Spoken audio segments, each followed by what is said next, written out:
So this is called the frequency illusion. You've probably heard of this before, but we'll say it on the podcast here.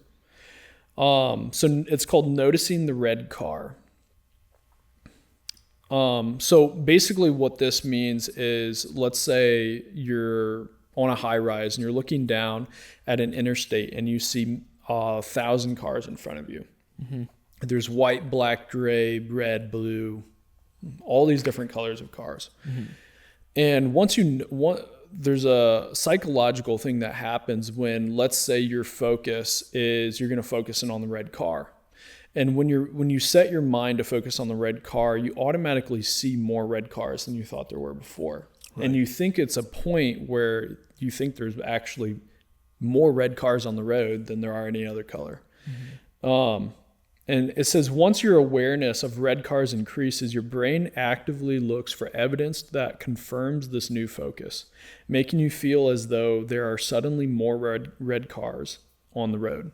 Yeah. It's a cognitive bias that basically you can train your mind to do things however you've had it focused on. And so when I say this, I think this is important for opportunity. Yeah. I think opportunity can be a trained cognitive bias. I think if you look at victimhood and you look at opportunity, victimhood is everything that's gone wrong with me. So we'll say negative opportunity, right? Because it's moved you further down.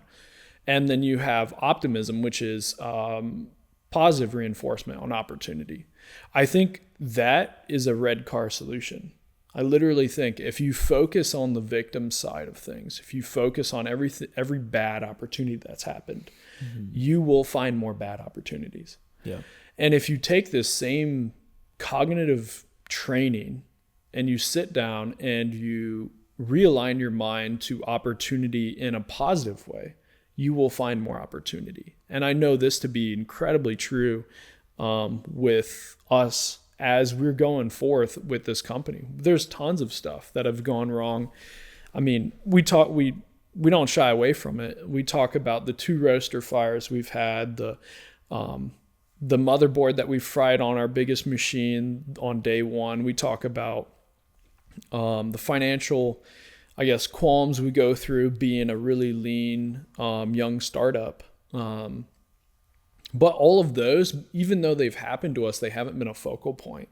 Yeah. Our focal point is the opportunity we have next with building relationships, building new cafes for clients, being able to service and find solutions for a lot of people in this world. And because that's our focus, we've been able to train ourselves to only look for more of that. 100%. But one thing I want to make sure that we talk about, though, is when the bad stuff happens, how do you respond? Because there's a quote somewhere out there that somebody wiser than me said that life is 10% the things that happen to you and 90% how you respond to them. And I would agree wholeheartedly with that, because when we had the roaster fires, what was the response? It was, how quickly can we get up and running? Mm-hmm. This was a roadblock. This was not a dead end. Right. So it's a speed bump, right? Okay, we had to slow down to avoid damage. Okay, so we hit this speed bump along the way. We're still on the way to our end goal, but we just had to slow down a little bit. Why? Because we had to protect something of value. So we created processes. We looked, okay, this bad thing that happened, the fire, is actually a really good thing because it happened when we were smaller. Okay, how do we prevent this when we're bigger? When we have tens of thousands of dollars going through the coffee roaster every single day? How do we prevent this from ever happening? So when bad things are happening, how can you find the good things that can come from them? The lessons to be learned, wow, I really screwed this up. Maybe this isn't the right avenue to go down, and you pivot and you adapt and you adjust. Maybe it's, like Quentin said, the relationships that come from, hey, I blew up my roaster. What should I do? How do I fix it? And then you're on the phone with the manufacturer and you build a pretty good relationship from it. Mm-hmm. There's a lot of good that comes from bad if you've trained your mind to have a cognitive bias towards that sense of optimism. Love that. Mm-hmm. That is very well said, man. Well, I think once you train your mind on positive reinforcement versus negative reinforcement, even when you have bad things happen, your focus is, how do I make it better? Mm-hmm. right? Because you can't go through life in a glass shelter that you never have any problems happen. Something will happen. Yeah. And in that place, in that time, like, your only focus should be, how can I make this better from what I had previously? If you remember, going back to when we had our first fire, not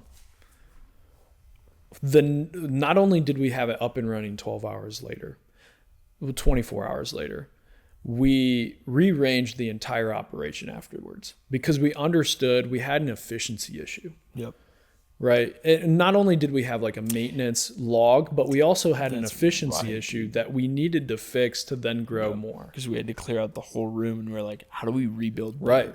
Yeah. Literally everything in the roastery got moved outside of the roastery in 6 hours. And then it took 24 hours to clean the entire thing. And while we were thinking about it, we rearranged the entire thing. And we actually were able to probably gain about 50 to 60% more efficient on our operation because we could see it from a blank slate. Right. And I think a lot of people go through life and they're like, man, the fire just, and when I say quote unquote fire in your life, that could be anything. That could be, going through a bad breakup, or going through a period where you get laid off from your job, or going through a period where you had a loved one die. That's a mental fire reset. And through that, right, there's efficiencies in your life that probably could be thought out better, but it slowed you down to a point where you could sit back in the chair and really think about how it's going.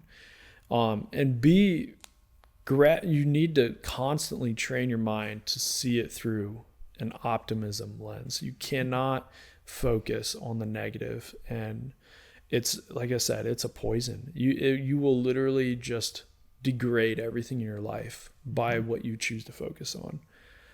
You're either improving or you're dying.